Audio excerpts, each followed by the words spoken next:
Bismillahirrahmanirrahim. Kita tunggu dulu beberapa orang masuk, dan macam biasa sebelum kita mulakan kelas pengajian kita akan perdengarkan dululah manzumah yang kita akan belajar pada hari ini, insya-Allah.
Okey, baik. Bismillahirrahmanirrahim. Assalamualaikum warahmatullahi wabarakatuh. Alhamdulillahirabbil alamin. Alhamdulillahilladzi manna 'ala man yasha'u min 'ibadihi bi talabi 'ilmi syar'i wa dzalika fadlullah yutihi man yasha'u wallahu dzul fadlil 'azim. Wa sallallahu wa sallam 'ala sayidina Muhammad al-qail man yuridillahu bihi khairan yufaqihu fid din. Wa 'ala alihi wa sahbihi wa man tabi'ahum bi ihsanin ila yaumiddin, wa ba'd. Baik. Alhamdulillah, pertama dan selamanya suka untuk saya ajak para penonton untuk kita sama-sama merafakkan setinggi-tinggi kesyukuran kita kehadrat Allah Subhanahu wa taala yang menganugerahkan, yang memberikan, yang menurunkan, memberikan kepada sesiapa saja di kalangan hamba-Nya untuk menuntut ilmu agama. Dan demikianlah fadl Allah Subhanahu wa taala yang memberikan kepada sesiapa saja yang Allah Subhanahu wa taala kehendaki, dan Allah adalah pemilik al-fadl al-azim.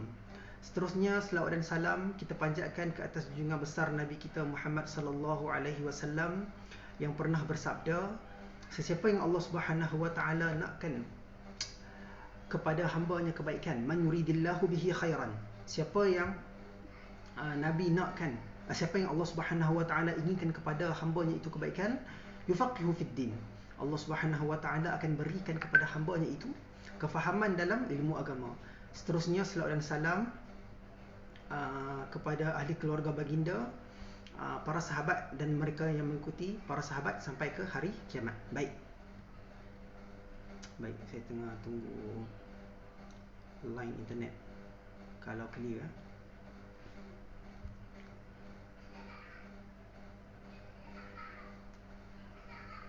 Baik, insya-Allah jadi kita akan sambung ke siri kita pengajian ulumul hadis yang kelima. Kita dah bahas lebih kurang 12 matan. Kita dah bahas lebih kurang 12 matan daripada awal matan Manzumah Baiquni sampailah kepada perbahasan yang terakhir kita, iaitu matan yang ke-12, Azizu marwi ithnaini aw thalatha, masyhuru marwi fawqa ma thalatha. Hadis aziz itu apa yang diriwayatkan oleh 2 atau 3 perawi, masyhur itu diriwayatkan oleh lebih daripada 3 orang perawi. Baik. Jadi insya-Allah pada hari ini kita akan sambung kepada perbahasan ulumul hadis yang seterusnya, iaitu perbahasan hadis mu'an'an. Dia mulakan dengan matan dia yang ke-13. Bismillahirrahmanirrahim. Allahumma salli ala sayyidina Muhammad. Qala an-Nazim rahimahullah wa nafa'ana bi 'ulumihi fid dharain amin. Mu'an'anun ka'an sa'idin an karam wa mubhamun ma fihi rawin lam yusam. Baik. Dekat sini hadirin yang dirahmati Allah Subhanahu wa taala, kita masuk kepada dua perbahasan. Yang pertama, rangkap yang pertama dalam bait yang ke-13. Bait yang ke-13 ini adalah An-Nazim rahimahullah, Al-Imam Baiquni rahimahullah, dia telah meletakkan istilah baru, iaitu hadis mu'an'an. Mu'an'an, lepas tu dia bagi contoh aja. Mu'an'an itu an Sa'idin an Karam, seperti mana daripada Sa'id, daripada Karam. Dia guna perkataan an. So hadis mu'an'an dia datang daripada kalimah an, daripada. Tetapi daripada itu dia tak jelas. Sebab itulah hadis mu'an'an ini kita kata hadis yang tidak memberikan lafaz yang sarih, lafaz yang jelas. Baik. Kita tengok Jadi summan taqala an-Nazim. Ini kalau dalam syarah buku syarah Manzumah Baiquniyah Dr. Tariq Al-Wadullah, dia kata kemudian berpindah Nazim ini kepada perbahasan seterusnya, iaitu hadis mu'an'an. Okey. Biasanya hadis mu'an'an ni dia datang daripada lah. Tapi perbahasan hadis mu'an'an ni dulu tak ada. Sebab sebenarnya dia bukan satu nauk yang jelas pun. Bahkan orang yang pertama yang mula-mula susun perbahasan masalah hadis mu'an'an ini adalah Al-Imam As-Suyuti rahimahullah. Dia mula susun. Sebenarnya isu hadis mu'an'an ni tak ada masalah. Dia istilah dia, daripada mana? Daripada orang ini, daripada orang ini, dengar daripada orang ini. Tetapi hadis mu'an'an ini dia tidak meletakkan lafaz mendengar dengan jelas. Betul ke dengar? Sami'tu, saya telah mendengar daripada. Akhbarana, telah mengkhabarkan kami oleh. Okey, jadi itu isunya di situ. Itu adakah jelas betul-betul lafaz itu datang daripada perawi tersebut, gurunya tersebut. Sebab itulah dia jadi tak jelas. Daripada mana? Daripada adalah khabar daripada, dia jadi macam tak clear. Baik. Tapi dulu zaman isu an ni dia tak jadi isu sangat pada zaman kurun awal. Sebab semua orang kenal perawi, semua orang kenal orang yang meriwayatkan hadis. Tetapi apabila datang terkemudian pada zaman periwayatan, terutama pada zaman Al-Bukhari, zaman Muslim, zaman Imam Ahmad, dia kita kata asrul ruwah, zaman periwayatan hadis, isu ini sangat penting. Bahkan kata Dr. Tariq Al-Wadullah, dia kata apa? Hunaka yushiru ila mas'alati an'anatil mu'asir. Dekat sinilah timbul masalah an'anah mu'asir. Daripada mendengar daripada, tapi dalam konteks mu'asir, sezaman.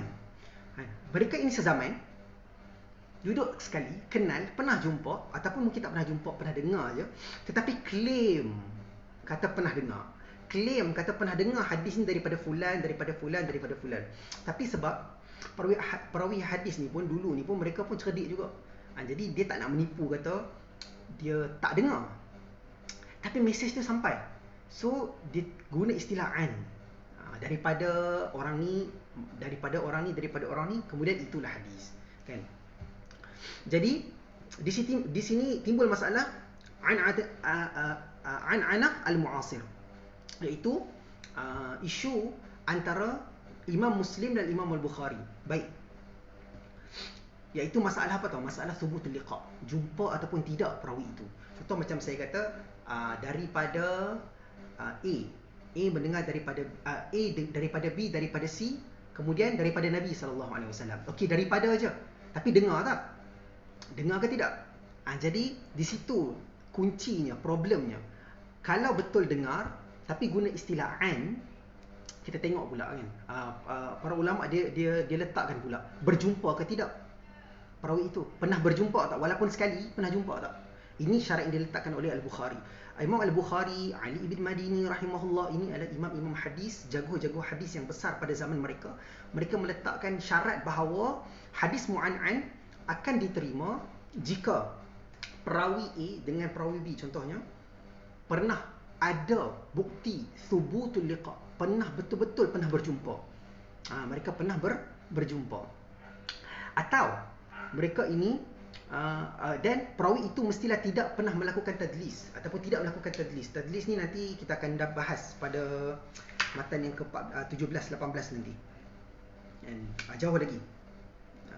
Hadis ke-18. Wa ma atamudallasan naw'an.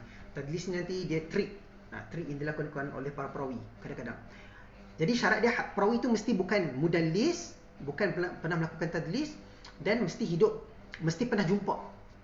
Jadi ini adalah syarat yang diletakkan oleh Imam Bukhari untuk menerima hadis claim an daripada Abu Awanah, daripada, kita tak kata saya telah mendengar daripada, ataupun Abu Awanah telah menceritakan kepada kami. Dia tak guna istilah tu tau. Dia tak guna istilah haddasana, akhbarana, tapi dia guna an je, daripada. Jadi benda tu ada ihtimal, ada kebarangkalian hadis tu diterima ke tidak, kan? Berlaku tak ittisal sanad? Macam kita pernah bincangkan, hadis sahih mesti bersambung sanad. Jadi bersambung tak sanad sebenarnya dengan hadis mu'an'an ini? Jadi Imam Bukhari dia kata boleh diterima dan dikira bersambung kalau hadis itu thubutul liqa, confirm berjumpa perawi, dan juga tidak melakukan tadlis. Tapi berbeza dengan Imam Muslim. Imam Muslim dia meletakkan imkan, ada kebarangkalian saja, kan? Mungkinlah dia jumpa, tapi Imam Muslim dia meletakkan bahawa cukuplah sekadar mereka itu mu'asir, kan? Alladzina yaktafuna bil mu'asirati bi mu'asarati. Cukuplah kalau mereka ini pernah hidup sezaman, maksudnya mungkin satu tempat, ataupun ialah sezaman lah, lahir sama ke, pernah duduk, pernah rehlah, cross path ke, pernah terjumpa dekat mana-mana ke, cukup. Dia tak perlukan bukti yang jelas mereka ini pernah berjumpa sebut. Jadi ini perbezaan antara Imam Muslim dan Imam Bukhari. Pun begitu, hadis mu'an'an ini secara asasnya dhaif, kerana tidak jelas bahawa mereka ini betul-betul lafaz telah mendengar, telah mengkhabarkan itu. Dalam sebelum ni kita pernah bincang tentang tahammul dengan adab, kan? Menerima dan mempelajari hadis, mempelajari hadis dan juga menyampaikan hadis. Jadi antara sirah dia adalah kita mestilah menggunakan lafaz yang jelas, telah mengkhabarkan, telah menceritakan, aku telah membaca. Jadi bila dia gunaan ini nampak macam sanad tu tak bersambung. Jadi di sinilah berlakunya dhaif. Tetapi tidaklah dhaif secara mutlak terus tak boleh pakai, tak. Dia cuma isunya dekat kebarangkalian bersambung atau tidak bersambung sahaja. Pun begitu, hadis ini boleh dikira sebagai hasan ataupun sahih kalau kita clarify isu sanad tadi, isu ittisal tadi. Baik.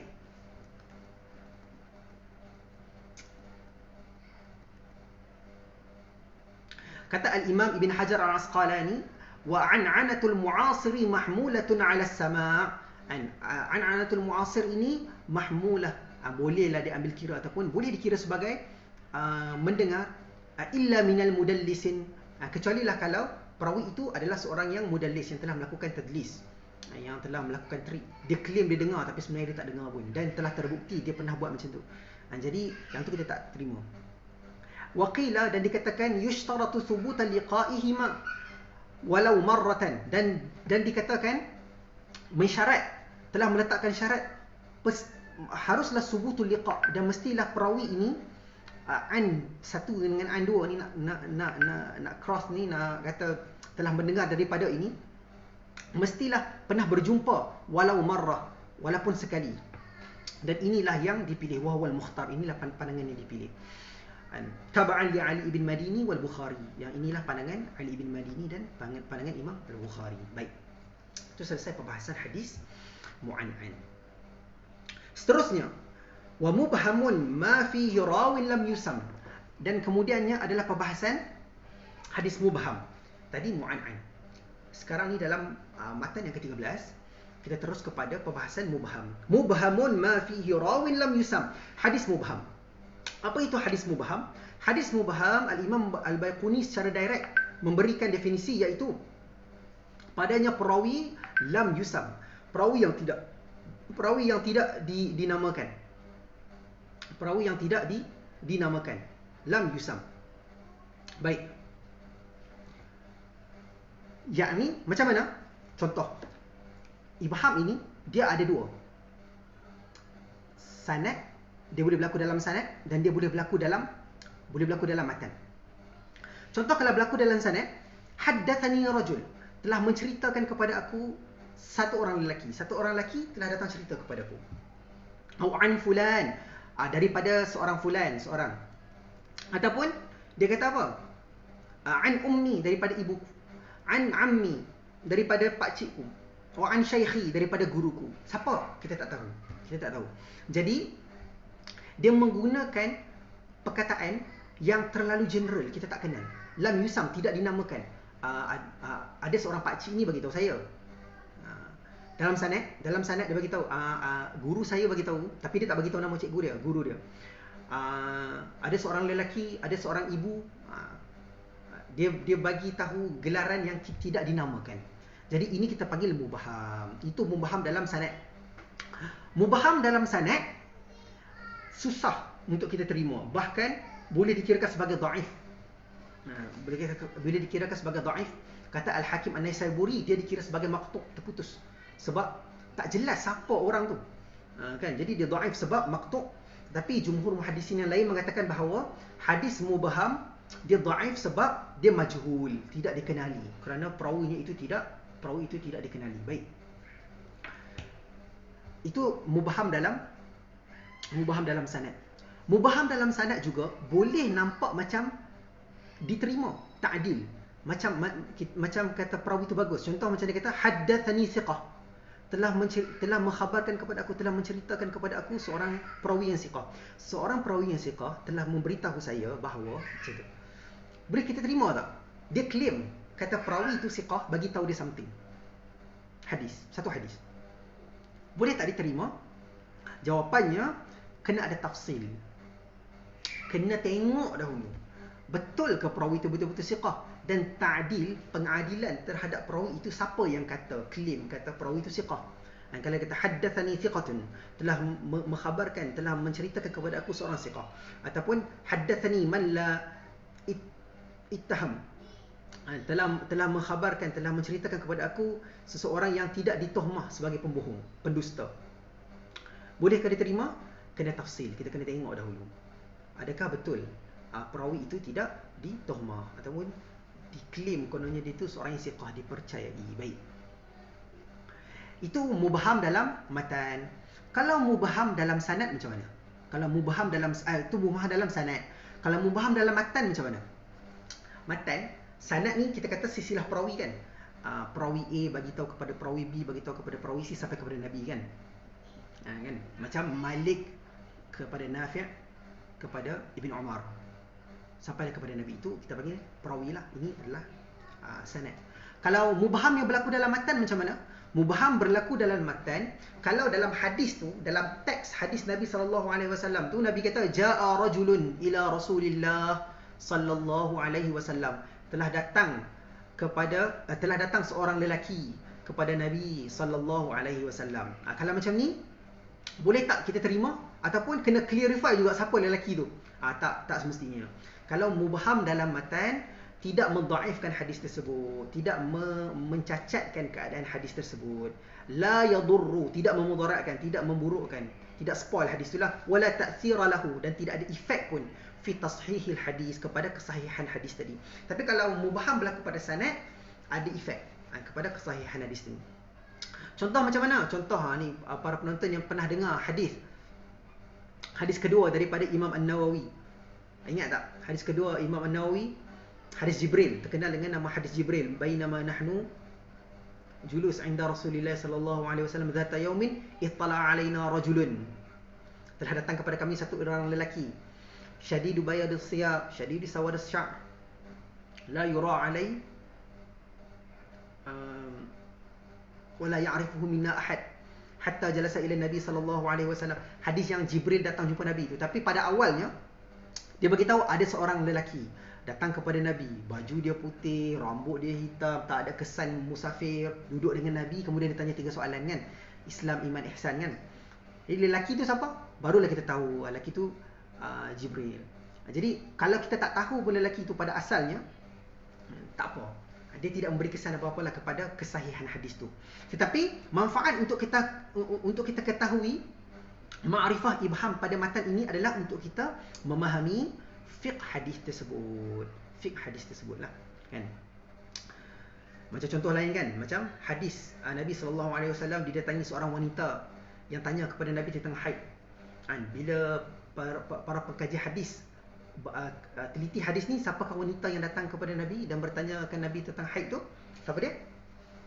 Rupanya dia Asma binti Abi Bakar, kan? Asma binti Abi Bakar. Jadi kalau kita tak kenal pun siapa, dia tidak beri kesan. Kalau ibham itu, mubham itu berlaku dalam matan. Kalau dia berlaku dalam sanad, dia ada efek. Baik. Macam mana kita nak tentukan mubham ni? Kaifa nu'ayyin al-mubham? Macam mana kita nak check, nak tentukan, nak singkap, nak rungkaikan nama yang kita tak kenal ni? Kaifa nu'ayyinul mubhami bi turuqin. Yatimmu ta'yinul mubhami bi turuqin. Kita dapat mengenal pasti mubham ini, menentukan mubham ini dengan beberapa turuk. Antaranya tatabbu' turuqul hadis. Cara kita nak kenali perawi yang mubham ini, kita nak kenal orang ataupun nama yang tidak kita kenali dalam satu-satu hadis, sanad atau matan ini adalah tatabbu' turuq. Kita kena ada follow up hadis, turuk. Macam hadis itu diriwayatkan daripada jalan ni, kemudian kita kena bawa pula tatabbu', kena bawa lagi satu hadis daripada jalur lain yang menceritakan tentang perkara yang sama. Mungkin kita akan mendapati siapakah perawi tersebut, menyingkap siapakah nama perawi tersebut. Itu antaranya lah tatabbu' turuk. Ataupun kita melakukan takhrij, kita dapat mengenal pasti apakah tawabi' dengan dia punya mutaba'ah dengan syawahid dia. Dia punya jalur-jalur yang lain, riwayat-riwayat yang lain. Kalau ada beberapa riwayat, barulah kita dapat compare kan, dan kita dapat kena pastilah mubham yang mana kan. Baik, itu selesailah. Baik.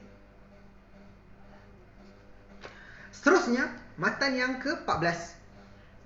Qala an-Nazim rahimahullah, dia kata apa? Wa kullu ma qallat rijaluhu ala wa didduhu dhaka alladhi qad nazala. Seterusnya kita sambung kepada perbahasan dua lagi istilah lain. Ingat matan Baiquni ni dia adalah matan istilah. Dia matan yang membicarakan tentang istilah-istilah dalam ulum hadis. Istilah yang seterusnya adalah istilah ali dengan istilah nazil. Apa kata An-Nazim? Wa kullu ma qallat rijaluhu ala. Dan setiap perawi yang hadisnya qallat rijaluhu, sedikit perawinya, setiap hadis yang sedikit perawinya, ala disebutkan, dinamakan sebagai ala ataupun hadis yang ali. Wa didduhu dzaka alladhi qad nazala, dan lawannya adalah hadis nazil yang berlawanan dengan, maksudnya kalau banyak, kalau sikit tadi ali, kalau banyak perawinya kita panggil nazil. Ustaz, apa tu? Okey, baik. Macam ni. Saya bagi perumpamaan yang mudah dulu. Contoh kan, kalau ada penonton-penonton kat sini yang masih lagi sekolah atau universiti, kalau kita orientasi, kita selalu main satu permainan ni kan. Orientasi universiti ke sekolah, asrama, radio buruk kan, radio buruk yang kita beratur, satu grup tu mungkin 5 orang beratur, 10 orang beratur, 10 orang lah, 10 orang beratur. Orang pertama kena hafal ayat, kemudian dia bagi tahu dekat orang kedua bagi tahu ke orang ketiga bagi tahu ke orang keempat, sampai orang ke-10. Okey. 10 orang. Grup yang seterusnya, grup yang kedua, dia buat benda yang sama, kena hafal satu ayat. Tapi grup tu ada 5 orang je. Dia hafal ayat, kemudian dia bagi ke orang kedua bagi tahu ke orang ketiga bagi tahu ke orang keempat, sampai orang kelima. Agak-agak grup yang ada 10 orang dengan grup yang ada 5 orang, mana yang lagi senang buat salah? Ya, grup yang ada 10 orang lah. Jadi grup yang ada 10 orang, ramai, kita panggil nazil. Jadi sanad perawi itu rantaian. Ini kalau kita kiaskan dalam ilmu hadis, ini adalah rantaian perawi 10 orang. 10 orang ni ramai, kita kata dia nazil. Grup satu lagi, rantaian perawi dia 5 orang. Sikit orangnya, pesertanya ataupun perawinya, kita panggil ali. Itulah yang cuba dimaksudkan oleh An-Nazim rahimahullah. Baik. Okey. Jadi matan ini dia nak membahaskan tentang bilangan perawi dalam sanad untuk sampai kepada Nabi SAW, atau untuk sampai kepada satu-satu kitab ataupun satu-satu guru. Okey. Ulama dahulu, kurun awal, kurun kedua, kurun ketiga hijrah, amat mengambil penting tentang perbahasan Ali ataupun Nazil dalam sanad. Ali dan Nazil ini berlaku dalam sanad, dia tak berlaku dalam matan. Dia berlaku dalam sanad. Jadi sedikit ataupun ramai bilangan perawi pada di sisi ulama mutaqaddim, ulama silam terdahulu penting. Sebab apa? Sebab dia nak mengenal pasti dan mengambil kira kebarangkalian salah, kebarangkalian tersilap dalam menukilkan hadis Nabi SAW. Baik. Sebab itulah kata Imam Ahmad, dia kata apa? Kata Imam Ahmad, Imam Ahmad bin Hanbal, dia kata talab al-isnad al-ali sunnah amman salaf. Menuntut, mempelajari ataupun mengambil sanad yang tinggi, ali, iaitu sanad yang sikit perawi dia, dituntut menjadi sunnah amalan para salaf, para ulama mutaqaddimin, ulama salaf. Kata Yahya ibn Ma'in pun, dia kata apa? Ketika mana dia sakit dan dia nak meninggal kan, orang kata apa, ada orang bertanya kepada dia, sebenarnya apa yang kau inginkan, Yahya ibn Ma'in, di saat-saat akhir ni, dia nak meninggalkan, nak meninggal dunia, dia sakit. Kau teringin apa sebenarnya? Yahya bin Ma'in kata, aku inginkan isnad yang ali, aku inginkan sanad yang tinggi. Sebab benda tu penting lah bagi ulama dahulu. Sekarang kita tak penting sangat dah sanad ali atau nazil di sisi kita sekarang. Sebab apa? Sebab ulama yang dahulu sampailah terkemudian mereka dah susun buku-buku kan, dia orang dah susun, dah membukukan hadis-hadis dah confirm, dah settle. Ini berlaku pada zaman periwayatan. Ali ataupun nazil ini perbahasannya berlaku pada zaman ketika orang masih lagi meriwayatkan hadis, masih lagi merekodkan hadis, masih lagi membukukan hadis. Sebelum nak jadi Sahih Bukhari, Sahih Muslim, Muwatta' Malik dan sebagainya, Musnad Ahmad, kan, Sunan Al-Kubra dan sebagainya, sebelum lagi nak jadi macam tu, mereka menuntut kepada ketinggian sanad supaya lebih kurang kesilapan. Baik. Jadi nak tahu ali ataupun nazil, kena bandingkan lah, kan? Kena bandingkan antara sanad dalam zaman tersebut. Ali ataupun nazil, okey, ulul isnad, ketinggian sanad, iaitu sikit perawinya itu, dia terbahagi kepada dua. Ulul isnad ni terbahagi kepada dua. Boleh jadi ulul mutlaq ataupun ulul nisbi. Ulul mutlaq adalah i'tibar bilangan perawi yang dekat dengan Nabi, yang lagi dekat dengan Nabi SAW.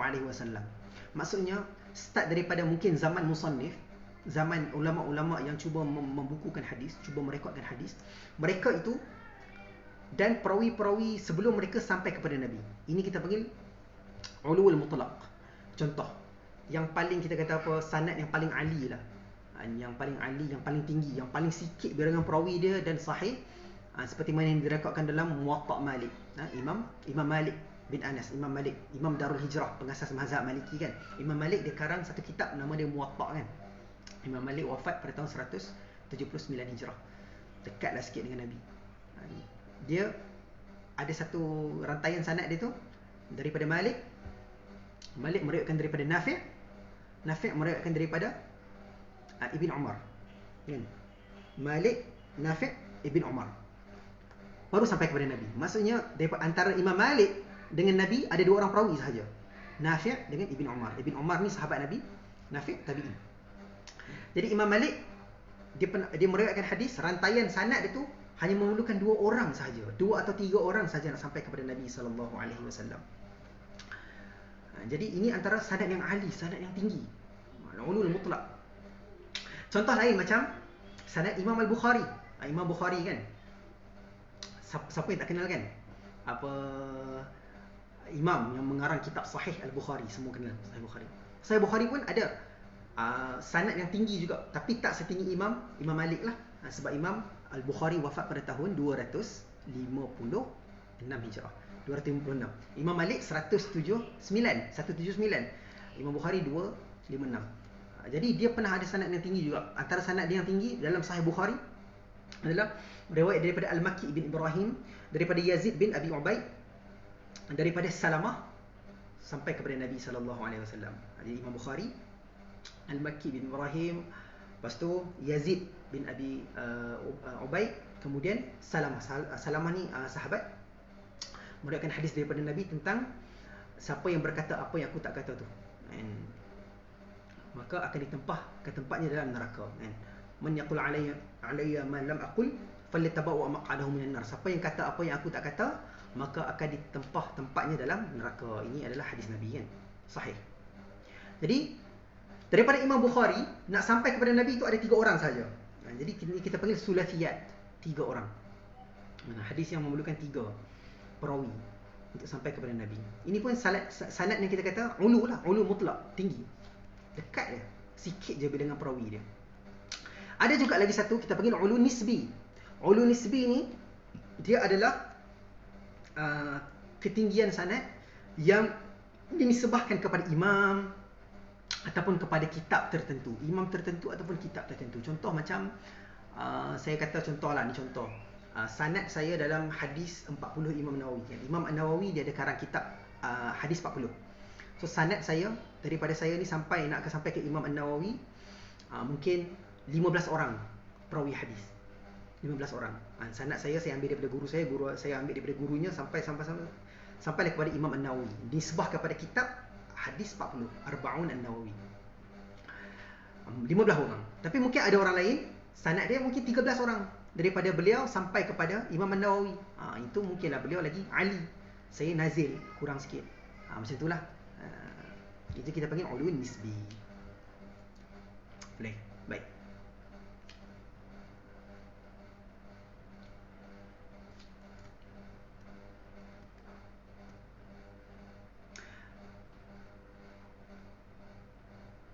Okey, jadi apakah faedah kita mengetahui tentang ali ataupun nazil ini dalam perbahasan ilmu hadis? Faedahnya adalah kita mengetahui satu kebarangkalian untuk salah ataupun betul dalam sanad. Walaupun benda itu telah diringkaskan, tetapi harus kita ingat satu perkara, bahawa ali ataupun nazil bukan syarat penerimaan hadis.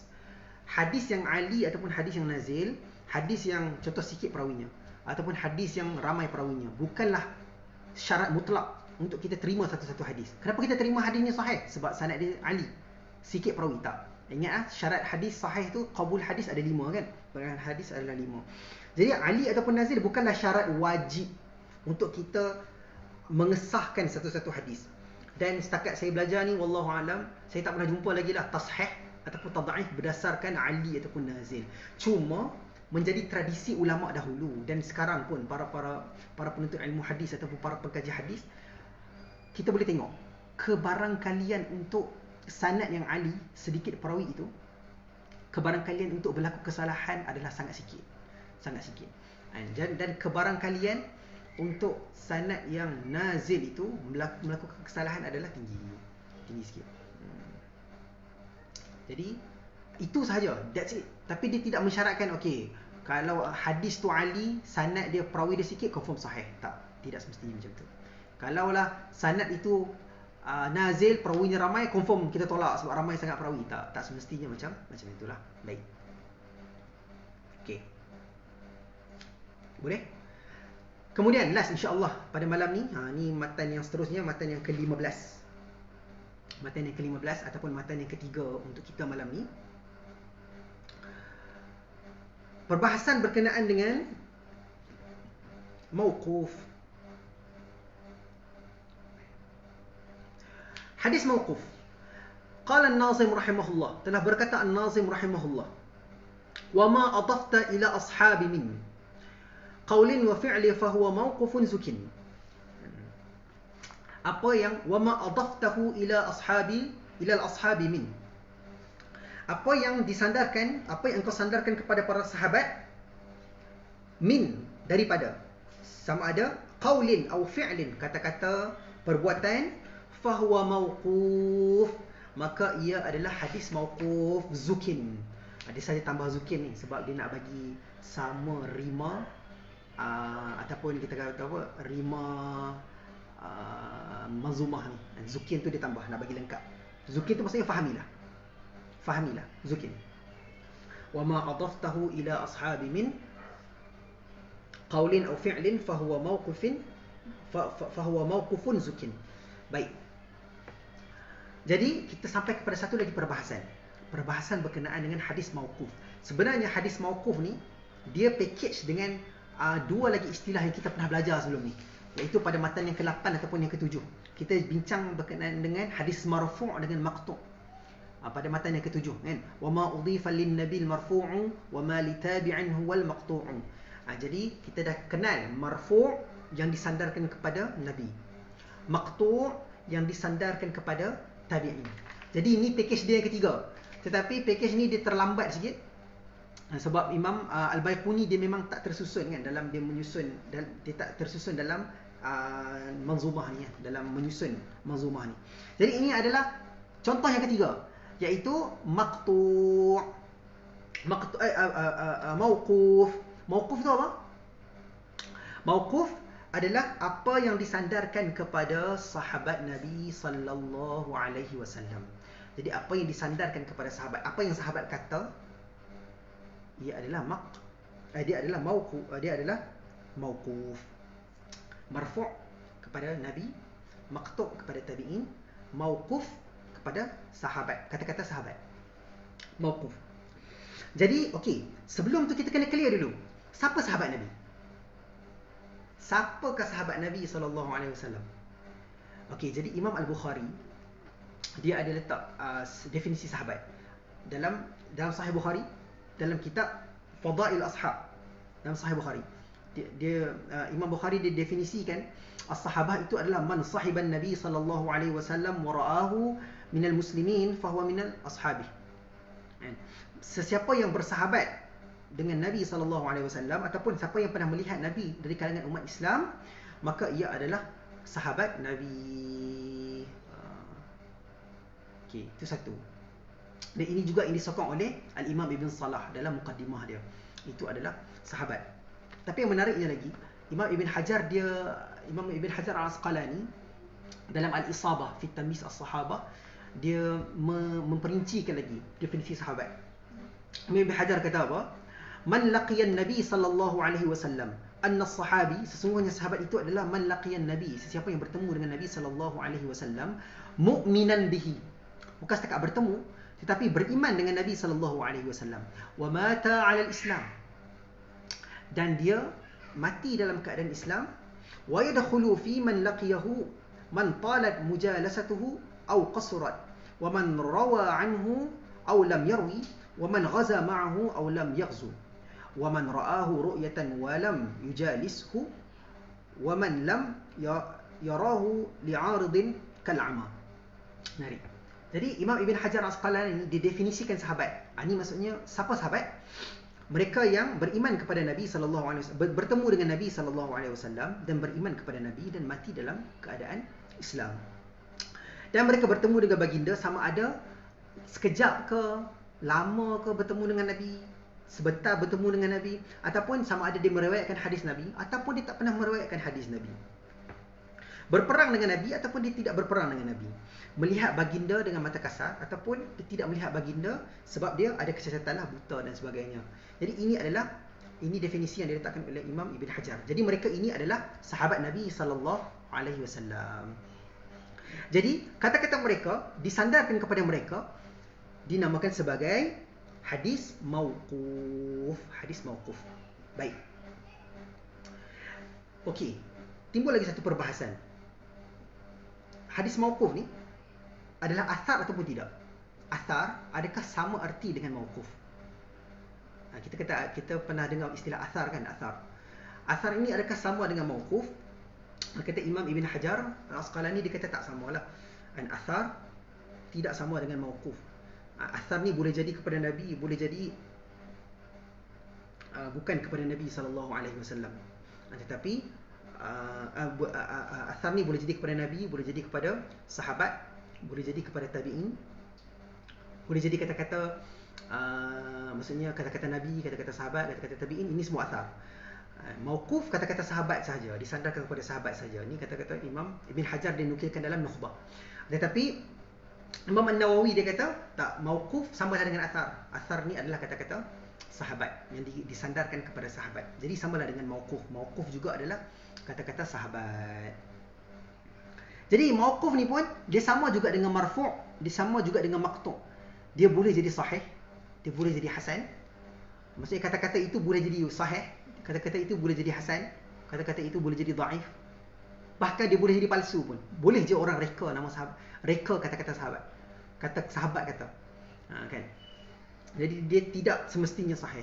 Maqtu' asal mauquf je sahabat kata. Kan? Terus sahih tak? Apa contoh hadis mauquf? Apa contoh-contoh hadis mauquf? Contoh-contoh hadis mauquf contohnya macam kata-kata Umar Al-Khattab, sahabat Nabi, khalifah kita yang kedua, dia pernah kata apa? Tafaqqahu qabla an tasawwadu. Tuntutlah ilmu, faqihkan ilmu sebelum kamu memimpin, jadi ketua. Tafaqqahu qabla an tusawwadu. Persiapkan diri dengan ilmu sebelum kamu memimpin. Ini kata-kata Umar Al-Khattab. Ataupun kata-kata Ali bin Abi Talib, dia kata apa? Hadithun nas bima ya'rifun. Bercakap dengan manusia dengan apa yang mereka ketahui. Ini adalah contoh kata-kata sahabat yang sahabat kata disandarkan kepada sahabat yang kita kira itu sebagai mauquf, hadis mauquf. Baik. Jadi setakat itu sahaja dahulu perbincangan kita pada malam ini insya-Allah. Jadi kita dah lalui 3 bait pada malam ini, hadis mu'an'an pada bait ke-13 dengan hadis mubham, kemudian Ali dengan Nazil pada bait ke-14, dan kemudian pada bait yang ke-15 kita bincang pasal masalah hadis mauquf. Wallahu taala alam. Jadi insya-Allah kalau tak ada apa-apa soalan, kita akan sambung lagi kita punya perbincangan pada 2 minggu lagi insya-Allah. Aqul qawli hadza wa astaghfirullahal azim li wa lakum.